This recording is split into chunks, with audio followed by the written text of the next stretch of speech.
Kai mutanen Nijar ƙarya ne wallahi ƙarya ne dole yau sai na ama yadda abin da ke cikin timbi na I swear ba isa ba wallahi. Ya za a yi wannan mai aljanun waƙan ya narko wannan waƙan mai zafi kuma ba za ku nuna ma duniya da ita ba. Kuna da matsala, ni ba ruwana da wani rigimar da ake da Nijar da Najeriya, ni duk ɗaya na ɗauka kawai, duk ɗaya ne. Saboda haka ba za mu ɓoye wannan baiwar ba ta tafi a banza. Sani Alkur'an ka buga waka, sunan waƙar ƙaiƙayi yake. Ku daga ji kun san za ta bada ma'ana, ku zo dai ku ji waƙan, ku zo ku ji. Ƙaiƙayi yake,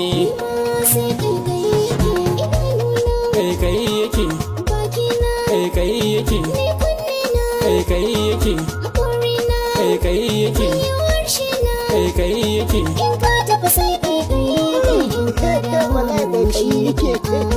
Wai menene kaikai, me ke kaikayin ne? Wai a gaya min da Allah a comment section. To gaskiya wannan wakar ta bugu. Mutanen Nijar ku dai Allah ya baku baiwa da basira wallahi, zubo su kawai kuke yi. Sai da kai Sani kuma ni ma sai da ni, kuma masu kallo sai da ku. Sannan a ci gaba da using sound din nan faka faka za ku tafi viral. I swear.